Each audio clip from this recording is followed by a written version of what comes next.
we've had an official comment coming from China, not one, but multiple official comments coming from China. We have Prema, who has gone to every news channel and detailed what happened with her.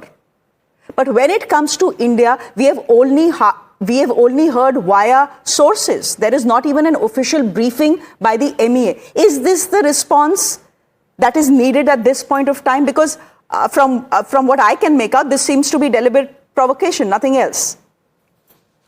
No, you're right, Shreya. It is deliberate provocation. I think that's a no-brainer. Second, as far as I am aware, the government of India has issued 2 démarches, one in Beijing and the other one in New Delhi. That is the diplomatic part of it. But I think the point which you are making is that why hasn't the spokesman of the Ministry of External Affairs come in with his bat swinging? Maybe they will. I can't prejudge what the government is going to do. I'm not a government spokesperson. So that is one part of it. And I personally think that, you very correctly said that this is part of the psychological warfare. We have seen this in the past as well, what the Chinese do, that at one level, they play the good cop and they try and make up with you. They make all the right noises. Their ambassador out here will say the right things. They will invite you to China for international summits and all of that and talk about how India and China need to cooperate. At another level, they will then start doing these kind of pinpricks and provocations. I think we also need to have some kind of a policy that, for example, although these are not 2 comparable cases, because we don't claim Tibet to be a part of India, but nevertheless, we no longer endorse the One China policy. Correct. So in some of the areas where there are disputes, for example, Xinjiang or for that matter, Tibet, maybe we should start issuing stapled visas, create a couple of incidents like this to convey to the Chinese that, this is a game 2 can play. So I think some kind of, tactics need to be developed to be able to reciprocate to what the Chinese are trying to do. The provocation needs to be reciprocated. That, well, that if we also want good relations with China, there's no doubt about it. But if this is the kind of stuff you're going to do, then there will be a pushback in one form or another. Again, I think there has been a kind of a pushback in the past. Maybe not after the Modi-Xi meeting in China, but earlier, we've seen ministers traveling to Taiwan. We've been getting into very close relationship with Taiwan. The Prime Minister wishing the Taiwanese president on her election victory. These things have happened. And, the Chinese could just as well turn around and say, well, these were provocations like they've done with Japan. Correct. So there has been a kind of a pushback. But in this particular instance, I agree with you. Maybe the spokesperson should come out and say something. Sushant, what is surprising to me is the fact that there's been this studied silence. I remember when the entire issue and natak of China renaming places in Arunachal had started, the Indian government had stepped out and said, this is a figment of your imagination. If it pleases you, do it, but it doesn't mean anything.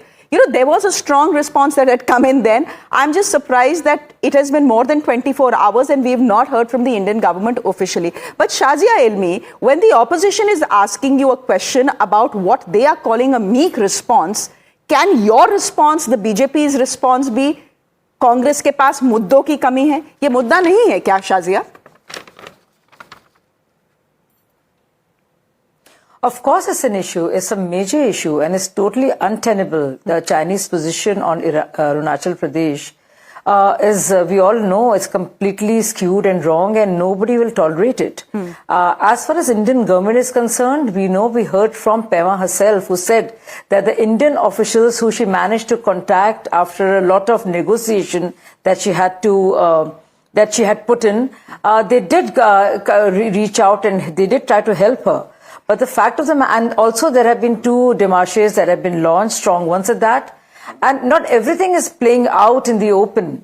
So, and we know what's happened between India and China. We know how the de-escalation has happened. We know high level of diplomatic engagement that has taken place. So a lot is going on. And yes, there is a certain degree of back and forth that keeps on happening with China. Okay. But in no way do we concede that this of kind course, of... that is India's stated kind of position. Shazia, that is India's stated position. There's Arunachal Pradesh's... Yeah, Arunachal Pradesh's... No, I'm saying something else. Arunachal Pradesh's CM has spoken.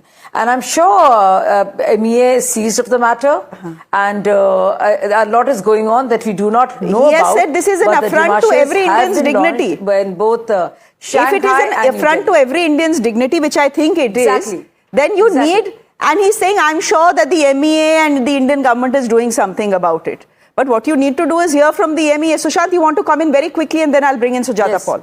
Very quickly, because, Shreya, being a journalist, you should understand, and I'm sure you do, that even the Chinese spokesperson was probably asked a question in the normal briefing which the Chinese give. Correct. Now, I don't know if the MEA spokesperson has held a briefing today or whatever. No, they haven't. Tomorrow is the day when they usually hold their meetings. Maybe, the journalist will ask a question and maybe he will make some kind of an intervention. Secondly, and this is a suggestion because there are members of the Congress and the BJP sitting out here, even if the government is issuing a statement or issuing demarches, maybe the political parties, rather than targeting each other, the BJP targeting the Congress and the Congress targeting the BJP, can issue statements on their own against China.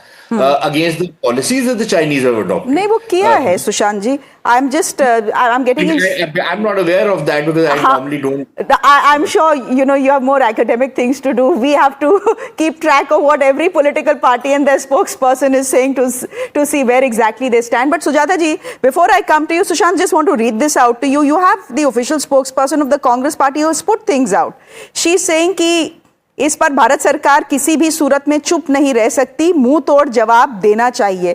The fact is, but she's targeting the government of India, na. She should target the government of China and go after the Chinese. And I would advise even the BJP should do. The BJP can take a separate position from the government on this. It's not necessarily that the I party think that distinction, I don't think that there is that distinction. The BJP will very well take the position that the government of India takes. Those days are long gone, I think, Sushant Sareen, you know that better than anyone else. But